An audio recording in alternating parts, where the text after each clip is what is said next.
Hello বন্ধুরা, আশা করি তোমরা সকলে ভালো আছো এবং খুব ভালোভাবে অঙ্ক করছো। তো চলো, আজকে আমরা একটি খুবই গুরুত্বপূর্ণ প্রবলেম আলোচনা করব। এই প্রবলেমটি 2026 সালের মাধ্যমিক পরীক্ষায় এসেছে, এটিতে 4 নম্বর ছিল। তো প্রবলেমটি কি দেখা যায়, 20 সেমি উচ্চতা বিশিষ্ট একটি ফাঁপা চোঙের অন্তঃব্যাসার্ধ ও বহিঃব্যাসার্ধ যথাক্রমে 4 সেমি ও 5 সেমি। ওই চোঙটিকে গলিয়ে চোঙের 1/3 উচ্চতা বিশিষ্ট একটি নিরেট শঙ্কু তৈরি করা হলো। শঙ্কুর ভূমিতলের ব্যাস নির্ণয় করো। ঠিক আছে, তো কী কী দেওয়া আছে, একটি চোঙ রয়েছে, ঠিক আছে, ফাঁপা চোঙ রয়েছে, সেই চোঙের উচ্চতা হচ্ছে 20 সেমি। আর কি দেওয়া রয়েছে, ফাঁপা চোঙের অন্তঃব্যাসার্ধ 4 সেমি, বহিঃব্যাসার্ধ হচ্ছে 5 সেমি। ঠিক আছে, তাহলে চোঙের উচ্চতা হচ্ছে 20 সেমি, বহিঃব্যাসার্ধ হচ্ছে যখন 5 সেমি, তখন আয়তন কত হচ্ছে পাই আর স্কোয়ার এইচ। চোঙের আয়তন হচ্ছে পাই আর স্কোয়ার এইচ, আর হচ্ছে ব্যাসার্ধ, এইচ হচ্ছে উচ্চতা। ঠিক আছে, এটা হচ্ছে ঘন এককে হবে আয়তনটা। তাহলে এখানে আয়তন হচ্ছে পাই, আর মানে হচ্ছে 5, 5 স্কোয়ার ইন্টু 20 ঘন সেমি। ঠিক আছে, 20 ঘন সেমি হলো। এরপর হচ্ছে যখন চোঙের অন্তঃব্যাসার্ধ 4 সেমি, তখন আয়তন কত সেটা বার করি। তাহলে চোঙের যখন অন্তঃব্যাসার্ধ 4 সেমি, তখন আয়তন হচ্ছে পাই 4 স্কোয়ার ইন্টু 20 ঘন সেমি।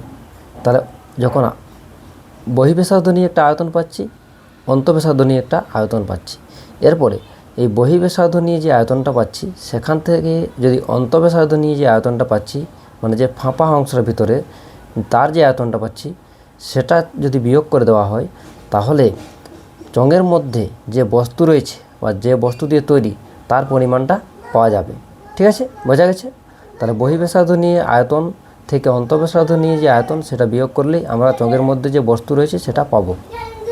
তাহলে চোঙের মধ্যে বস্তু যেটা রয়েছে সেটা কী পাচ্ছি, পাই 5 স্কোয়ার 20 মাইনাস পাই 4 স্কোয়ার 20, মানে বিয়োগ এখান থেকে পাই ইন্টু 20 বিয়োগ কমন নিলাম, তাহলে হচ্ছে 5 স্কোয়ার মাইনাস 4 স্কোয়ার ঘন সেমি। এটা হচ্ছে বস্তুর মধ্যে, এই চোঙের মধ্যে যে বস্তু রয়েছে সেটা পাওয়া যাবে।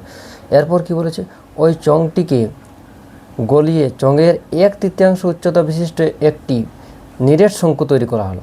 তাহলে যে শঙ্কু তৈরি করা হলো তার উচ্চতা কত হবে, চোঙের উচ্চতার 1/3, মানে হচ্ছে চোঙের উচ্চতা যদি 20 সেমি হয়, তাহলে তার উচ্চতা হয়ে যাবে 20/3। ঠিক আছে, তাহলে শঙ্কুটির উচ্চতা হচ্ছে চোঙের উচ্চতার 1/3, মানে 20/3 সেমি। ব্যাসার্ধ ধরে নিচ্ছে 8 সেমি, তাহলে আয়তন কত হবে 1/3 পাই আর স্কোয়ার এইচ, মানে হচ্ছে 20/3 ঘন সেমি। তাহলে শর্তানুযায়ী আমাদের কী হবে, এই যে চোঙের মধ্যে যে বস্তু রয়েছে pi into 20 5 square minus 4 square ঘন সেমি, তার সঙ্গে কী হবে, শঙ্কুর আয়তন যেটা সেটা সমান হবে। ঠিক আছে, কারণ নিরেট শঙ্কু তৈরি করেছি সেই ফাঁপা চোঙ থেকে। ঠিক আছে, শর্ত অনুযায়ী তাহলে 1/3 পাই আর স্কোয়ার 20/3 সমান pi into 20 5 square minus 4 square. এটা ক্যালকুলেশন করলে আমরা পাই কেটে যাবে, 20 কেটে যাবে, তাহলে আর স্কোয়ার বাই 9 সমান 5 স্কোয়ার মানে 25 মাইনাস 4 স্কোয়ার মানে 16, মানে এখান থেকে 25 মাইনাস 16 মানে 9, তাহলে আর স্কোয়ার বাই 9 সমান 9, তাহলে আর স্কোয়ার সমান 9 ইন্টু 9, আর এর মান পেয়ে গেলাম 9। ঠিক আছে, তাহলে আমরা কী বার করতে বলে, আমাদেরকে বার করতে বলেছে শঙ্কুর ভূমিতলের ব্যাস। তাহলে আমরা ব্যাসার্ধ যখনই পেয়ে গেলাম, তাহলে ব্যাস কত হবে 2 ইন্টু ব্যাসার্ধ। তাহলে ব্যাসটা কত হচ্ছে, তাহলে শঙ্কুর ভূমিতলের ব্যাস কত হচ্ছে, ব্যাসার্ধ ছিল 9, মানে 2 গুণিত 9 সমান 18 সেমি। ঠিক আছে, এটাই আমাদের উত্তর নির্ণয় করতে বলেছে, আমরা বার করলাম। ঠিক আছে, তোমরা চ্যানেলটি সাবস্ক্রাইব করে দিও। ঠিক আছে।